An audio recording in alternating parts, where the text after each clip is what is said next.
I hope आप लोग सब अच्छे हो गए।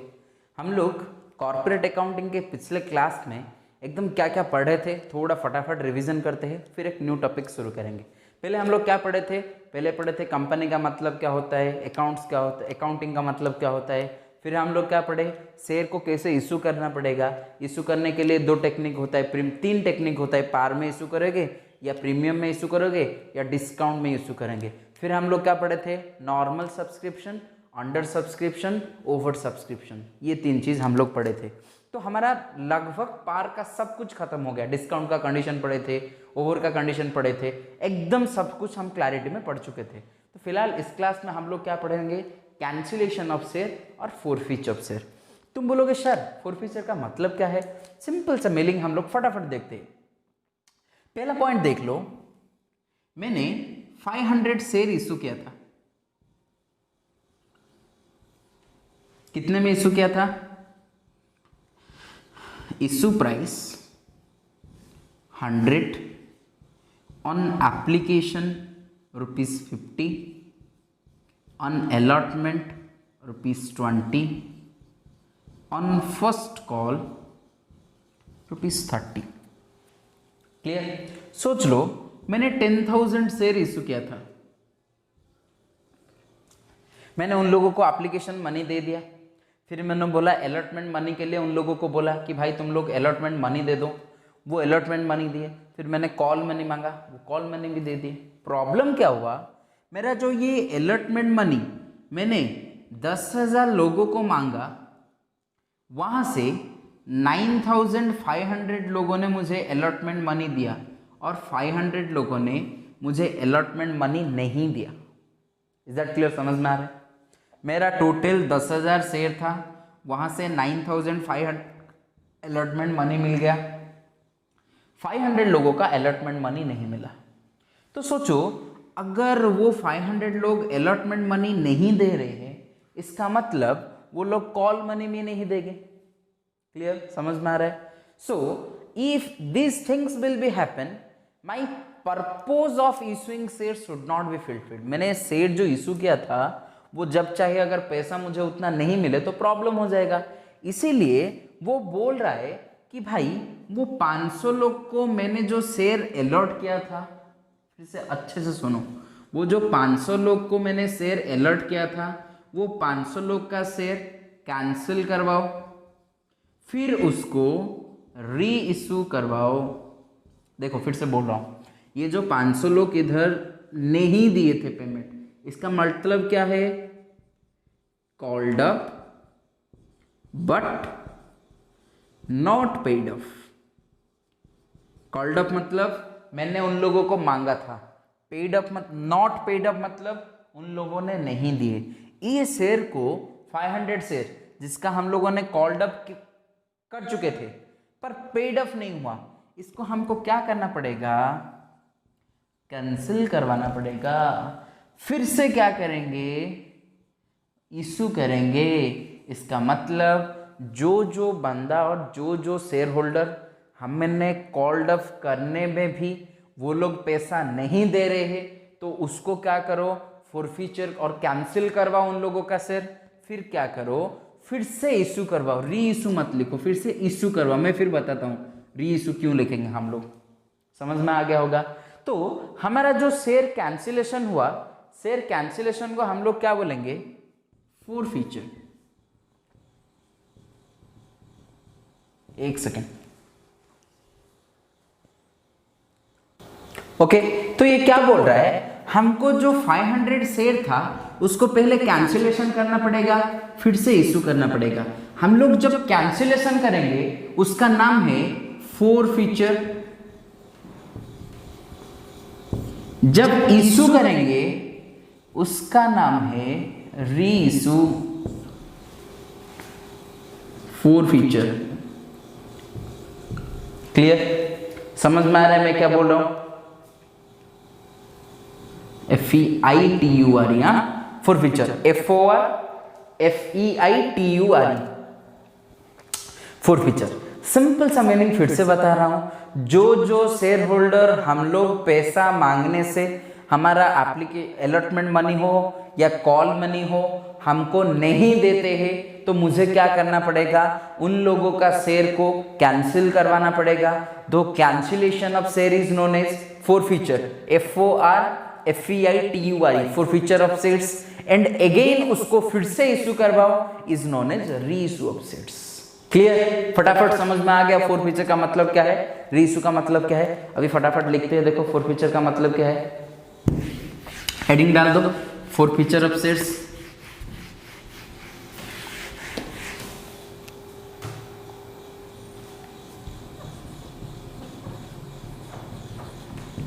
एक second,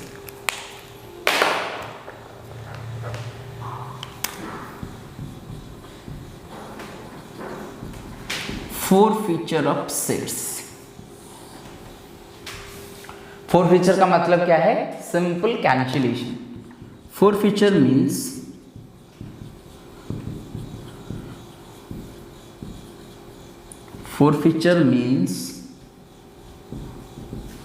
cancellation of shares on which forfeiture means cancellation of shares on which money was called up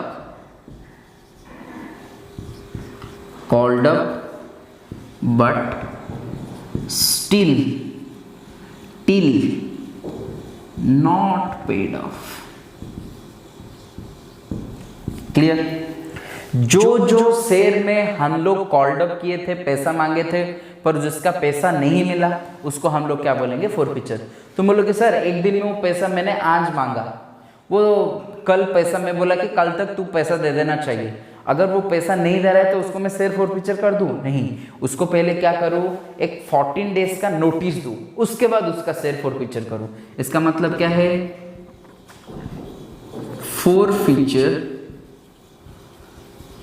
forfeiture of shares can be done by giving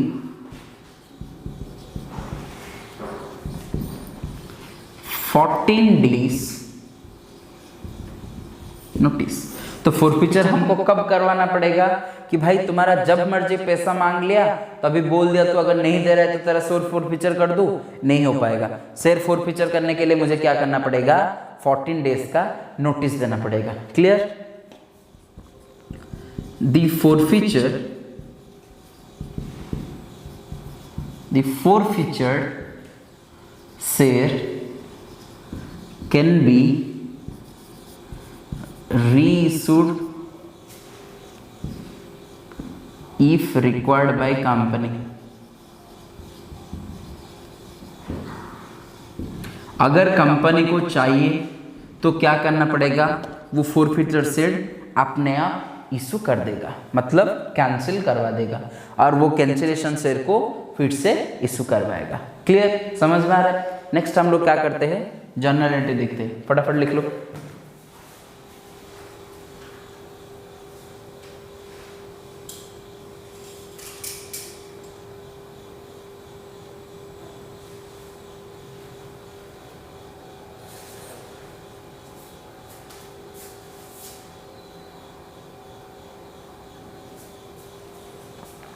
okay, तो तुम बोलोगे सर जो शेयर होल्डर फोरफीचर हो गया उसको हम लोग को क्या करना चाहिए? फिर से बोल रहा हूँ, जो शेयर होल्डर को फोरफीचर हो गया तो उसको क्या करना चाहिए? हम एक name of registration of share holder होता है, जिसका फोरफीचर और शेयर कैंसिल हो गया, उसको क्या करो, उसका नाम रजिस्टर से हटा दो, बस उतना काम करना चाहिए। अभी हम लोग जर्नल एंट्री दिखते हैं क्या करना पड़ेगा।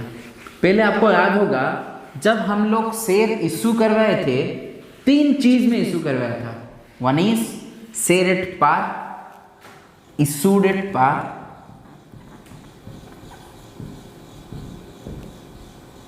Issued at par, issued at discount, issued at premium. अगर हम लोग एक शेयर को पार में इशू किए थे तभी उसका फोरफीचर का एंट्री क्या होगा। अगर हम लोग शेयर का इशू प्रीमियम में किए थे तो उसका क्या होगा, फिर डिस्काउंट में किए तो उसका क्या होगा, फिर सबका हम लोग एक एक एग्जाम्पल करते हैं। पहले हम लोग क्या देखेंगे, इश्यूड पेयर, इसका मतलब forfeiture of shares issued at par. Share लोग को हमको कौन सा शेयर को फोरफीचर करना पड़ेगा भाई, जो शेयर पार में इशू हुआ था। तो पहले देखो, at the time of issue of share हमेशा हम लोग शेयर कैपिटल अकाउंट को क्रेडिट करवाते थे, हमेशा। Share application to share capital, share allotment to share capital, share first and final call to share capital, हमेशा शेयर कैपिटल को क्या करते थे, क्रेडिट करवाते। पर अभी हमको शेयर कैपिटल को कैंसिलेशन में क्या करना पड़ेगा, डेबिट करना पड़ेगा। बहुत इंपॉर्टेंट चीज, एंट्री क्या होगा रे, share capital account debited to, अभी देखो शेयर कैपिटल अकाउंट डेबिट हो गया, किसको हम लोग को क्रेडिट करना पड़ेगा, दो चीज को क्रेडिट करना पड़ेगा। पहले हम लोग बोलेंगे टू, दो काम करते हैं। देखो बहुत इंपॉर्टेंट चीज है, सोच लो मेरा एक 10 रुपीज का शेयर है, क्लियर। अगर 10 रुपीज का शेयर है तो इसमें तीन चीज था, वन इज एप्लीकेशन 5, अलॉटमेंट 3, मैंने वो दे दिया 2, क्लियर। ये था क्या, एप्लीकेशन, ये था क्या, अलॉटमेंट, ये था क्या, कॉल मनी, ये था एप्लीकेशन, ये था अलॉटमेंट। वो क्या क्या है, 5 रुपीज दे चुका है, क्लियर, समझ में आ रहा है। 5 रुपीज एप्लीकेशन मनी दे चुका है, अलॉटमेंट मनी नहीं दिया, कॉल मनी नहीं दिया। ये दोनों को वजह से इसका शेयर फॉरफिट हो रहा है, मतलब कैंसिल हो रहा है, क्लियर, समझ में आ रहा है मैं क्या बोल रहा हूं। तभी एंट्री क्या होगा मैं वो देख रहा हूं। पहला क्या हो गया, share capital account debited to unpaid share capital, मतलब जो शेयर कैपिटल का पैसा पेमेंट नहीं हुआ है। लास्ट वन क्या होगा, टू शेयर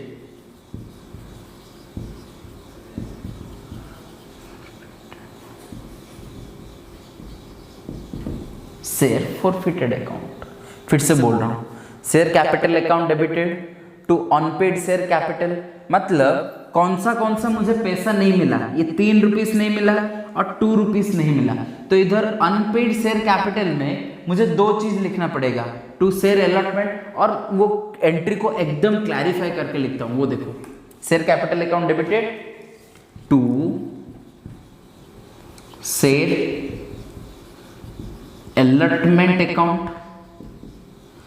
to share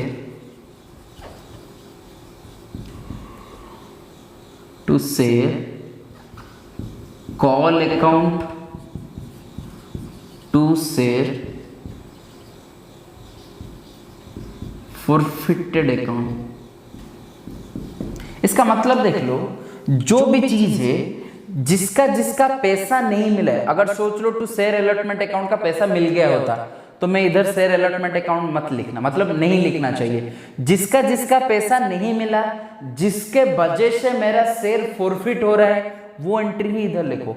ये देखो, एप्लीकेशन मनी, वो अलॉटमेंट मनी नहीं दिया था, कॉल मनी नहीं दिया था, इसके लिए शेयर अलॉटमेंट अकाउंट आएगा, शेयर कॉल अकाउंट आएगा। सोच लो ये कॉल अकाउंट ही नहीं दिया था, इसीलिए इसका शेयर फॉरफिट हो रहा है, तो शेयर अलॉटमेंट अकाउंट इधर नहीं आएगा, ओनली शेयर कॉल अकाउंट आएगा, टू शेयर फॉरफिटेड अकाउंट आएगा। तो देखो इसमें हम लोग को क्या लिखना पड़ेगा, शेयर कैपिटल अकाउंट में हमको क्या लिखना पड़ेगा, the amount of share called of, clear. To share allotment का हमको क्या लिखना पड़ेगा, यहां दो चीज, इसका मतलब the amount not paid because of why this shares are cancelled, clear, समझ में आ रहा है। लास्ट वन फॉरफिट में हमको क्या लिखना पड़ेगा, द अमाउंट ऑलरेडी रिसीव्ड। फिर से बता रहा हूं, जब तक हम लोग ये भूल जाओ, कुछ मत देखो, मैं जो बताता हूं वो सुनो। पहले सिंपल सा मतलब बोल रहा है कि जब हम लोग शेयर इशू कर रहे हैं, हमेशा शेयर कैपिटल अकाउंट क्रेडिट होता था। जो कम करवाएंगे, जो कैंसिलेशन कराएंगे, हमेशा शेयर कैपिटल अकाउंट डेबिट होगा। ये तो बात खत्म हो गया, शेयर कैपिटल अकाउंट डेबिटेड। फिर क्या आएगा, जिसके वजह से हम लोग को शेयर को फोरफिट कर रहे हैं। फिर से बोल रहा हूं, जिसके वजह के लिए और जिसके लिए हम लोग शेयर को फोरफिट कर रहे हैं, वो रीजन यहां रहेगा। पहले किसके लिए हम लोग शेयर फोरफिट कर रहे हैं, allotment money and call money. इसीलिए मैं लिखा to share allotment account, to share call account. अगर ये ओनली कॉल के लिए मैंने फोरफिट किया था तो शेयर अलॉटमेंट इधर नहीं लिखता, ओनली कॉल अकाउंट लिखता। क्लियर, समझ में आ गया। Last point is to share forfeited account. Forfeited account का मतलब क्या है रे, इधर हमको क्या करना पड़ेगा, जो भी अमाउंट हम लोग को मिला है ये लिखना पड़ेगा। तो ये एंट्री देखो, ये अमाउंट से मैंने क्या कर रहा हूं, मैंने पूरा 10 का शेयर इश्यू करवाया था, तो यहां लिख लिया 10। काम करो, अलग पेन से लिख रहा हूं वैल्यू। यहां क्या लिख लिया रे, 10। किसके लिए मुझे शेयर को फोरफिट करना पड़ा, बिकॉज ये अलॉटमेंट मनी भी नहीं दिया मैं मांगने से, फिर कॉल मनी भी नहीं दिया। ये दोनों वजह है जिसके लिए मैंने शेयर को फोरफिट करवाया। तो फर्स्ट हो गया 3, तो शेयर अलॉटमेंट में मैं क्या लिख लिया 3। नेक्स्ट हो गया कॉल, शेयर कॉल अकाउंट में मैंने लिख लिया 2। फिर मैंने कितना उसको दे चुका हूं, 5 रुपीज दे चुका हूं एप्लीकेशन मनी में, इसीलिए इधर लिख लिया 5। क्लियर, फिर से बोल रहा हूं, मैंने जितना ऑलरेडी रिसीव कर चुका हूं, मतलब कंपनी जितना रिसीव कर चुका है वो अमाउंट हमेशा शेयर फोरफिटेड में आएगा। इसीलिए टू शेयर फोरफिटेड में ये आ गया 5। जिसके वजह के लिए मैं शेयर को फोरफिट कर रहा हूं, वो वजह को हम लोग को अलग अलग लिखना पड़ेगा। यहां 2 वजह थी, because the shareholder is not paying the allotment money and not paying the call money. That's why the shares are forfeited. So when the shares are forfeited because of allotment money and call money, then we have to write to share allotment account, to share call account. ये only call के लिए retire होता तो मैं इधर to share call account लिख लेता। फिर to share forfeited मतलब वो जितना पहले रिसीव कर चुका है, एप्लीकेशन में 5 रुपया रिसीव किया था, तो ये आएगा शेयर forfeited अकाउंट में। तो आपको क्या लिखना पड़ेगा, ऐसे ही एंट्री लिखो, फिर शेयर कैपिटल में लिखो the amount of share called up, फिर ये दोनों को लिखो the amount not paid because of why the shares are forfeited. Amount called up हो गया, फिर भी ये लोग पेमेंट नहीं किए, because of that the shares are forfeited. ये टू शेयर्स फोरफिट अकाउंट में क्या आएगा, जितना हम लोगों ने दिए थे, मतलब जितना ऑलरेडी रिसीव हो चुका है वो अमाउंट आएगा शेयर फोरफिट में। फटाफट लिखो, एक क्वेश्चन सॉल्व करते हैं, क्विक।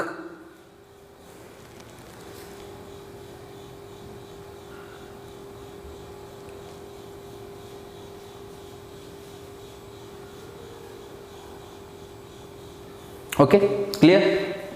चलो देखो,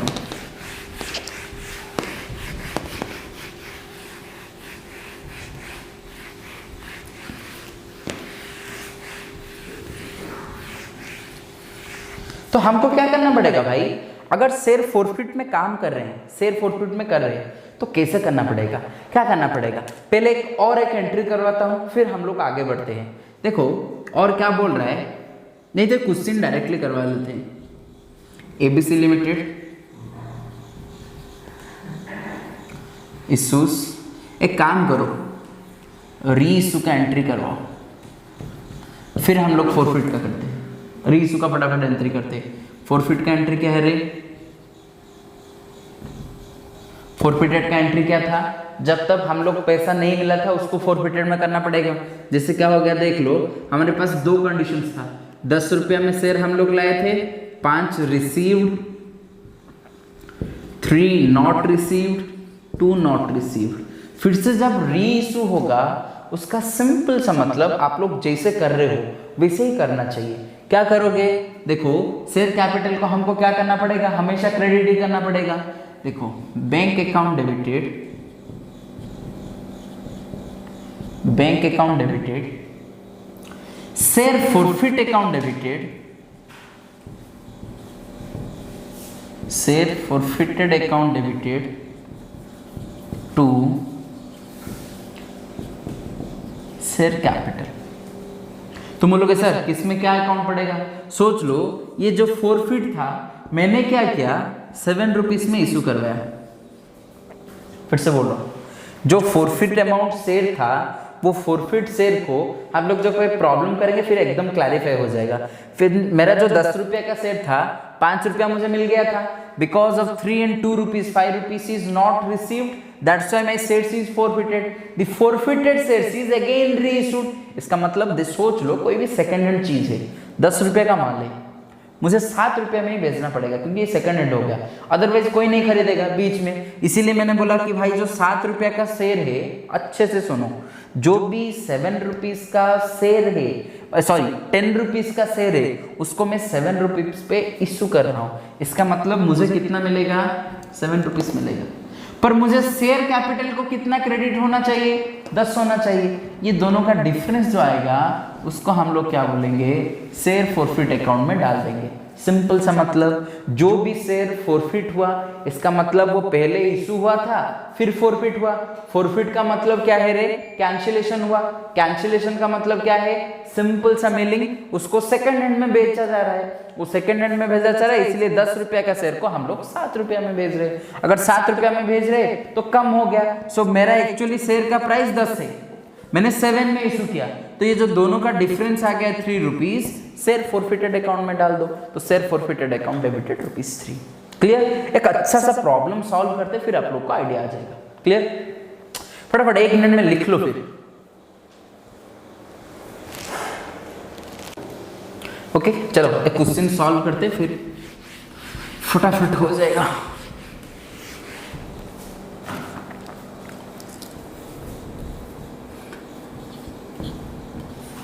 ABC Limited issues shares at the rate ₹100. The company issued the company issued 1000 shares. The company issued 1000 shares at the rate 100 at application 100 rupees का शेयर है ना, 40 at allotment 30 at first and final call ₹30। Clear? all shares क्या बोल रहे हैं? First and final call 30। all shares are duly received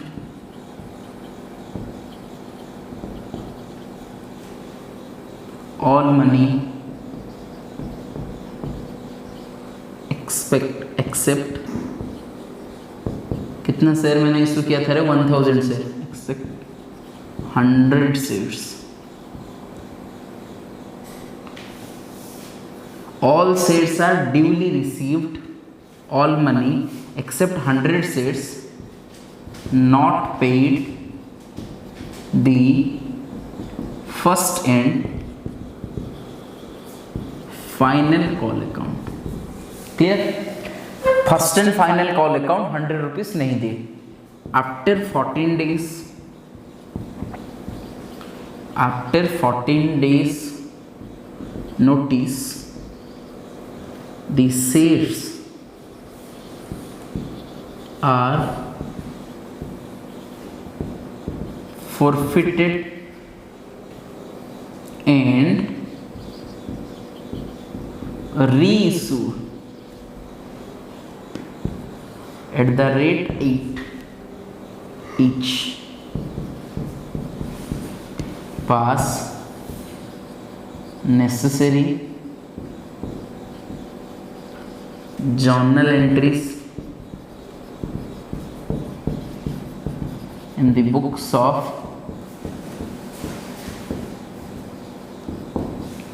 FBC limited. Okay, फटाफट question लिखो।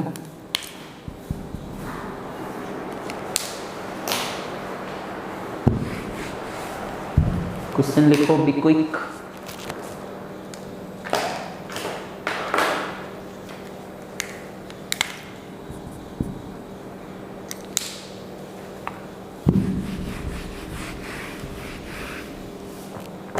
देखो ये क्या बोल रहा है, सिंपल सा चीज बोल रहा है कि भाई मैंने 1000 शेयर इशू करवाया एट द रेट ₹100, एक शेयर का वैल्यू है 100 रुपीज।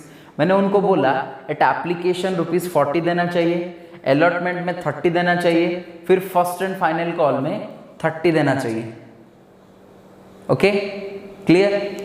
फिर क्या बोल रहा है, all shares are duly received, सबका शेयर मुझे पैसा मिल गया, all money except 100 shares not paid the first and final call. किसका पैसा मुझे नहीं मिला, फर्स्ट एंड फाइनल कॉल का पैसा नहीं मिला। इसीलिए after 14 days notice the shares are forfeited and reissued at the rate ₹8। इसीलिए वो शेयर को फॉरफिट करना पड़ा, फिर से इशू करवाना पड़ा। कितने में इशू करवाया, ₹8 में इशू करवाया। Pass necessary journal entries in the book of ABC limited. फटाफट सॉल्व करते हैं। देखो इधर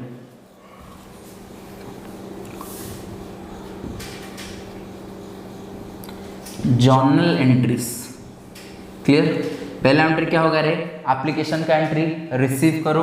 फर्स्ट एंट्री क्या होगा, bank account debited to share application account. कितना मिला है रे, 1000 शेयर है इंटू 40, इसका मतलब 40,000। ये भी हो गया 40,000 क्लियर।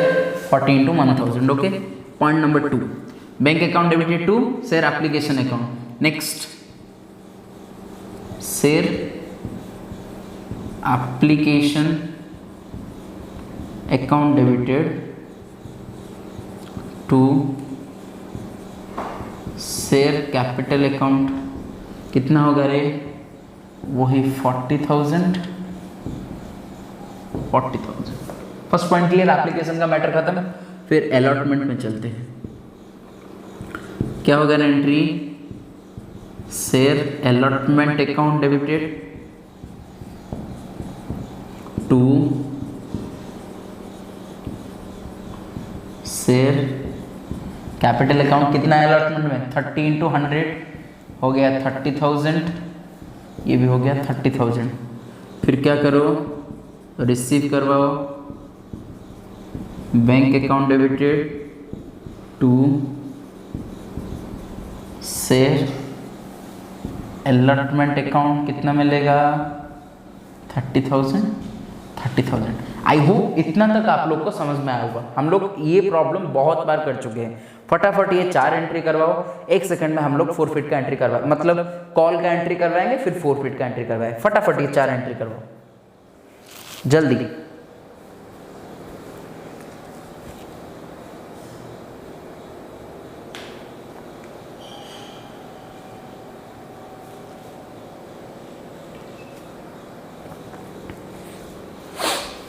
ओके चलो, पॉइंट नंबर 5 का एंट्री करें। क्या बोल रहा है पॉइंट नंबर 5, कॉल मैंने करना पड़ेगा, वही एंट्री करवाओ।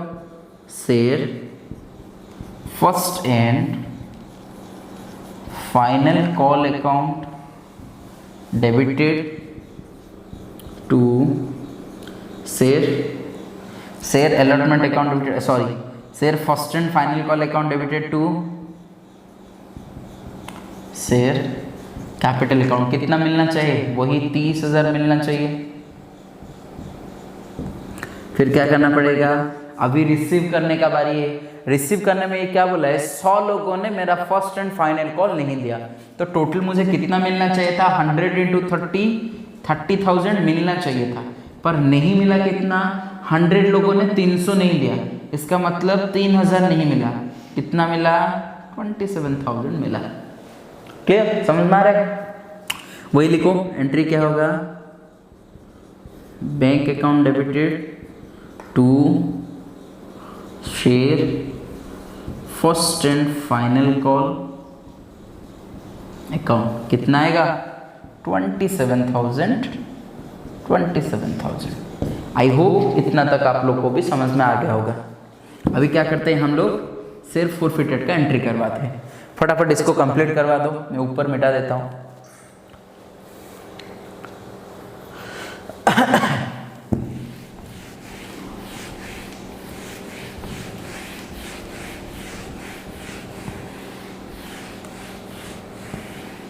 ओके तो चलो, ये क्या बोल रहा है भाई, बिकॉज ऑफ, मैंने आपको क्या बोला था, जब भी एंट्री करना पड़ेगा 2 एंट्री हमको करना पड़ेगा, 1 is for forfeit, second 1 is for reissue. अगर क्वेश्चन में रीइशू के बारे में बोला है, इधर रीइशू के बारे में बोला है, तो जब फॉरफिट करेंगे एंट्री क्या होना चाहिए, share capital account to application to allotment and call. जो भी हमको नहीं मिला, अगर अलॉटमेंट नहीं मिला है तो अलॉटमेंट लिखो, अगर कॉल नहीं मिला है तो कॉल लिखो, दोनों नहीं मिला है तो दोनों लिखो। अगर अलॉटमेंट मिल चुका है तो इधर लिखने की जरूरत नहीं, मैंने बोला था जो भी चीज हमको नहीं मिला इधर लिखना चाहिए, जो भी हमको मिल गया फॉरफिटेड में लिखना चाहिए। क्लियर। हमारा टोटल मैटर था 10 रुपया का, मैंने जो एग्जाम्पल बताया था थोड़ा याद करो, मेरा टोटल मैटर था 10 रुपया का। बिकॉज ऑफ वाई मेरा शेयर्स फॉरफिट हुआ, क्यों मेरा शेयर फॉरफिट हुआ, मैंने एप्लीकेशन मनी अलॉटमेंट मनी नहीं दिया, कॉल मनी नहीं दिया, तो जिसके वजह से मेरा शेयर फॉरफिट हुआ उधर इसको लिखो, अलॉटमेंट मनी के लिए हुआ, कॉल मनी के हुआ, दोनों को लिखो, जितना मुझे मिल गया उतना लिखो, ये हो गया application money, share forfeited account. इधर यही हम लोग लिखते हैं। एंट्री क्या होगा रे, देखो किसके वजह से मेरा शेयर फॉरफिट हो रहा है, because I first and final call मैंने नहीं दिया, इसके लिए मेरा शेयर फॉरफिट हो रहा है। तो हमको क्या लिखना पड़ेगा, पहले लिखो share capital account, entry number क्या है 7, share capital account debited to, किसके वजह से नहीं मिला, फर्स्ट एंड फाइनल कॉल, तो हमको क्या लिखेंगे, share first and final call account. हमको कितना मिला वो शेयर फॉरफिटेड में लिखेंगे, शेयर फॉरफिटेड अकाउंट। देखो हमारा टोटल मैटर कितने का था, 100 रुपीज का था। मेरा शेयर फॉरफिट क्यों हुआ, मैंने 30 रुपया नहीं दे पाया, इसीलिए 30 यहां आ जाएगा।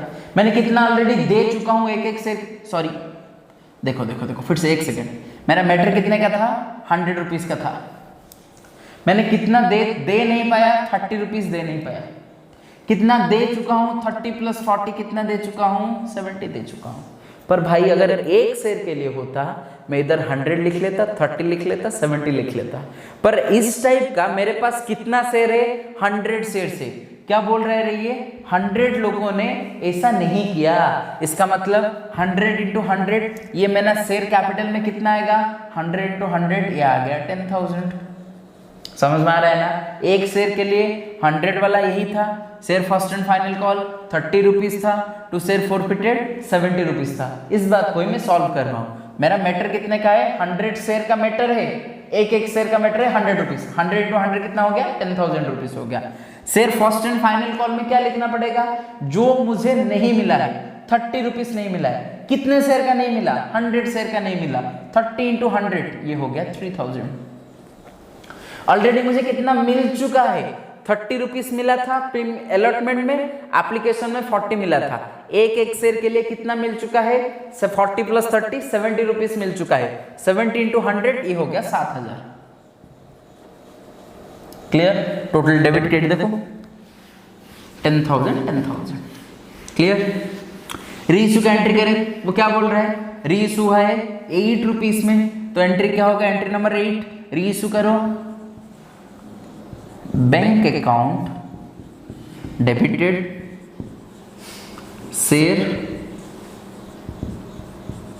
Share forfeited account debited to share capital account. Bank account debited मतलब एक शेयर के लिए मुझे कितना मिला रे, 8 रुपीज मिला। मैंने फिर से रीइशू करवाया। ये एंट्री किसका है रे, फॉरफिटेड का है। ये एंट्री क्या है, री इशू का एंट्री है। क्लियर, समझ में आ रहा है ना। तो मैंने 8 रुपया में री इशू करवाया, तो बैंक अकाउंट डेबिटेड कितना होगा 8। कितना शेयर इशू करवाया, पूरा 100 का 100 शेयर फिर से री इशू करवाया, मतलब ये क्या हो गया 800 हो गया। फिर एक एक शेयर का वैल्यू क्या था रे, क्वेश्चन थोड़ा सा चेंज करते हैं।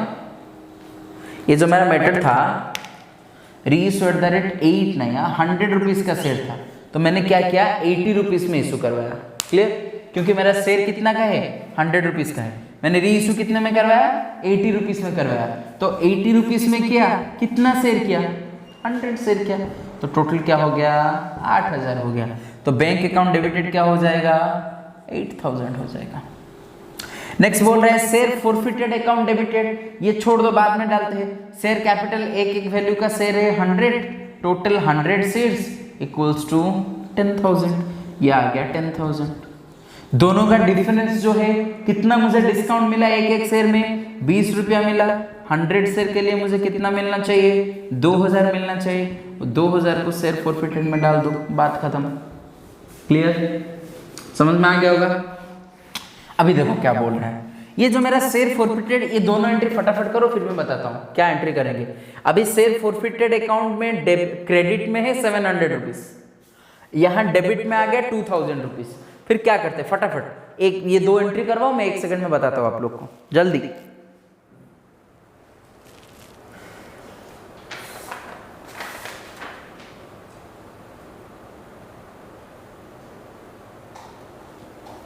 Clear, okay. Point number 9 most important, transfer of share forfeited account. ये क्या बोल रहा है कि भाई मेरा शेयर फॉरफिटेड अकाउंट में ये सोच लो ये कैपिटल प्रॉफिट होता है। क्लियर, क्योंकि देखो मैंने 70 रुपीज इधर ऑलरेडी रिसीव कर चुका था, फिर मैंने 80 में रिसीव करवाया, मतलब 80 + 70 मतलब 100 का शेयर के लिए मुझे 150 रुपीज मिला, तो 50 रुपीज का क्या होता है प्रीमियम होता है। क्लियर, तो वो क्या होता है बाद में देखेंगे, वो प्रीमियम क्या है, नॉर्मली छोड़ दो। ये 50 रुपीज मेरा कैपिटल प्रॉफिट है, तो इसका मतलब मेरा शेयर फॉरफिटेड अकाउंट में कितना था रे 7000, किधर था क्रेडिट में। मेरा शेयर फॉरफिटेड अकाउंट डेबिट में कितना है रे 2000 है डेबिट में, मतलब क्रेडिट में मेरा 5000 शेयर एक्स्ट्रा है। मैं क्या बोल रहा हूं समझ में आया। शेयर फॉरफिटेड अकाउंट मेरा क्रेडिट पे 7000 रुपीज है, इधर शेयर फॉरफिटेड अकाउंट डेबिट में 2000 है, मतलब ज्यादा किधर है क्रेडिट में है, 5000 ज्यादा क्रेडिट में है। क्लियर, समझ में आ रहा है। क्रेडिट का 7000 डेबिट का 2000 कैंसिल करवा दो, तो 5000 क्रेडिट में ज्यादा है। अगर ये क्रेडिट में है तो उसको क्या करो डेबिट करवाओ, तो एंट्री हम लोग क्या करेंगे share forfeited account debited to capital reserve account.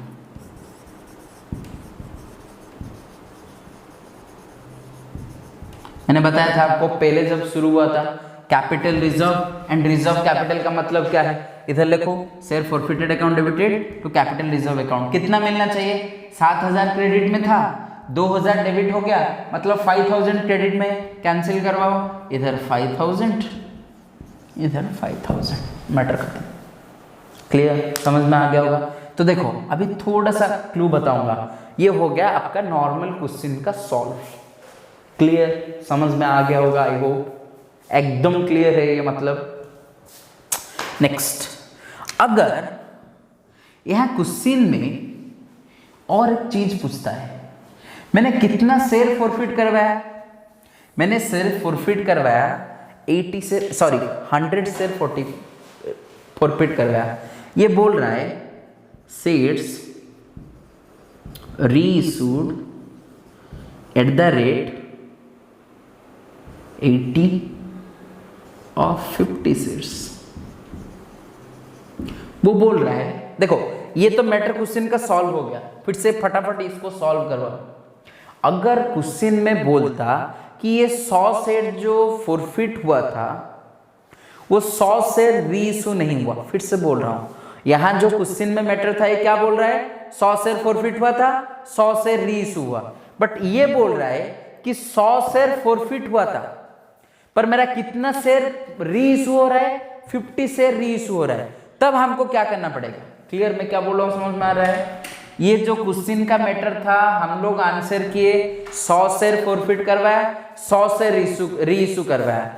ये बोल रहा है कि भाई तुम तो फॉरफिट कर लिए 100 इशू, पर कोई कुछ प्रॉब्लम था इसीलिए हम लोग 50 शेयर इशू कर रहे हैं। तो हमको एंट्री क्या करना पड़ेगा?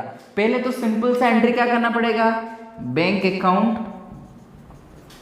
Debited to, sorry, bank account debited share forfeited account debited to share capital account. कितने में शेयर इशू किया? 80 रुपीज में इशू किया। एक एक शेयर का कितना शेयर इशू किया? सॉरी, कितने में इशू किया? 80 रुपीज में इशू किया। कितना शेयर इशू किया? 50 इशू किया। तो टोटल मेरा कितने का मैटर है? तो रिसीव हुआ कितना बैंक अकाउंट में? 4000। एक एक शेयर का वैल्यू कितना था रे? 100 रुपीज था। 100 शेयर इंटू 50, ये टोटल हो गया 5000 ऑफ मैटर। दोनों का डिफरेंस निकाल दो, 1000। तो शेयर कैपिटल फॉरफिचर अकाउंट में कितना चला गया? 1000 चला गया। थोड़ा अच्छे से सुनो, मैं अभी क्या बताने जा रहा हूँ। तुम बोलोगे सर ये तो हो गया मेरा किसका? पॉइंट नंबर 8 का एंट्री, री इशू का। Share forfeited account debited, bank account debited, share forfeited account debited to share capital account. आपका खत्म हो गया। आपने भी यही किया। 50 शेयर के लिए कितना किया? बैंक अकाउंट एक एक को मिल रहा है 80 रुपीज, 80 इंटू 50 ये हो गया 4000। फिर शेयर फॉरफिटेड अकाउंट में आप लोग डाल दिया। दोनों का डिफरेंस कितना है रे?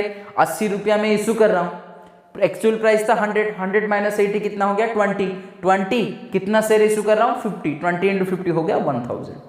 फिर मेरा टोटल क्या हो गया? 5000। अभी अच्छे से सुनो, मैं शेयर कैपिटल और कैपिटल रिजर्व को कितना ट्रांसफर करूं? तुम बोलोगे सर शेयर फॉरफिटेड अकाउंट, मेरा तो एंट्री यही होगा, share forfeited account debited to share, sorry, to capital reserve account. Entry यही होगा, टू कैपिटल रिजर्व अकाउंट। ये क्या बोल रहा है? थोड़ा अच्छे सुनो। तुम बोलोगे सर मेरा क्रेडिट में कितना था? इधर तो शेयर फॉरफिटेड अकाउंट में कितना था? 1000, मतलब ये शेयर फॉरफिटेड हो गया। इतना तक तो सेम रहेगा ना, जो भी क्वेश्चन हो इतना तक सेम रहेगा। तो तुम बोलोगे सर शेयर फॉरफिटेड अकाउंट में 7000 था, शेयर फॉरफिटेड अकाउंट में ये हो गया 1000। पहले मैं थोड़ा सा फिर से क्लियर करता हूं। अगर ये क्वेश्चन होता तो इतना तक मेरा सेम होता। अगर क्वेश्चन ये लास्ट में चेंज किया री इशू, मतलब री इशू का मैटर अलग होगा और बाकी फॉरफिचर तक तो सेम होगा। इधर फॉरफिचर तक को क्वेश्चन सेम ही है, बस री इशू का मैटर चेंज हुआ। तो ये री इशू एंट्री के बदले मैं ये एंट्री करवाया। आपको समझ में आ रहा है ना? अभी ये री इशू का एंट्री मैंने हटा दिया क्योंकि वो 100 शेयर बोला था। अभी यहाँ बोल रहा है अगर 50 शेयर होता तो हम लोग को क्या करना पड़ता?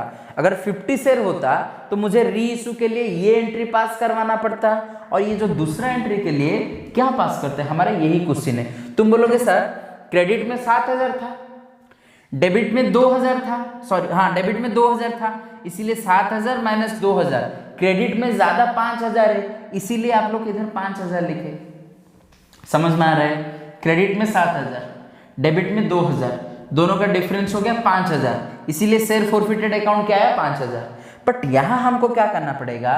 तुम बोलोगे सर क्रेडिट में है 7000, डेबिट में है 1000, 7000 माइनस 1000 6000। कभी मत लिखना। यहां तुम बोलोगे सर 6000 हम लोग लिख दे, नहीं 6000 कभी नहीं होगा, क्योंकि देखो ये जो अमाउंट है 7000 ये 100 शेयर के लिए है। फिर से बोल रहा हूं, ये जो क्रेडिट अमाउंट है 100 शेयर के लिए है। 50 शेयर के लिए कितना होगा? सोच लो, 100 शेयर के लिए मेरा अमाउंट कितना है? इधर करता हूं, और 100 शेयर के लिए अमाउंट है 7000, क्योंकि इधर 100 शेयर फॉरफिट हुआ था।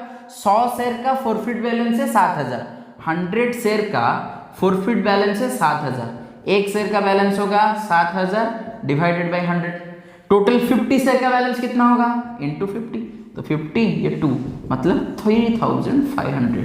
ये जो मेरा क्रेडिट पे अभी 7000 था, 7000 से 1000 माइनस नहीं होगा, 3500 से 1000 माइनस होगा। मुझे यह 2500 लिखना पड़ेगा। क्लियर? क्लैम्जी हो गया थोड़ा सा, फिर से बताता हूँ, ये मैटर अभी छोड़ दो, ये दोनों को मत देखो। अगर ये नॉर्मल क्वेश्चन होता तो ये हमारा आंसर होता इतना तक। आई होप इतना तो समझ में आ गया होगा। अगर ये नॉर्मल क्वेश्चन होता तो इतना तक हमारा आंसर होता। अगर क्वेश्चन बोल रहा है मैंने जो 100 शेयर फॉरफिट किया था वहां से 100 शेयर री इशू करवाओ, इसीलिए इतना तक आंसर होता। अगर क्वेश्चन बोल रहा है मैंने 100 शेयर फॉरफिट करवाया बट 50 शेयर री इशू करवाओ, क्लियर, 100 शेयर फॉरफिट किया बट 50 शेयर री इशू करवा रहा हूं, इसका मतलब बैंक अकाउंट डेबिटेड, कितना share 80 into 50, share forfeit account 20 into 50, share capital account 100 into 50 into 100, 5000 हो गया। पर अभी हम लोग शेयर फॉरफिट में डेबिट में 100 है, 1000 है, पर मेरा क्रेडिट में 7000 है। 7000 माइनस 1000 इधर 6000 कभी मत लिखना। तुमको क्या लिखना पड़ेगा भाई, जो ये 7000 है ये 100 शेयर का बैलेंस 7000 है, 100 शेयर का फॉरफिट अमाउंट 7000 है, पर हम लोग कितना शेयर अभी फॉरफिट मतलब री इशू कर रहे हैं, 50 शेयर री इशू कर रहे हैं। इसीलिए हमारा 700 शेयर के लिए अगर क्रेडिट अमाउंट 7000 है तो मेरा 50 शेयर के लिए कितना होगा, 3500 होगा। 3500 ये आ गया, 3500 क्रेडिट में आ गया, शेयर फॉरफिट अकाउंट डेबिट में 1000, 3500 माइनस 1000 ये हो गया 2500। क्लियर, आई होप समझ में आ गया होगा। एक सा लेटर एक वर्ड लिख लेते हैं इधर, इंपॉर्टेंट, स्टार मार्क करके लिख लो। मैंने नेक्स्ट क्लास में इस टाइप का एक और प्रॉब्लम करवाऊंगा, फिर हम लोग नेक्स्ट आगे चलेंगे। क्लियर, देखो ये क्या बोल रहा है, the share forfeit amount, the share forfeited amount transferred to capital reserve on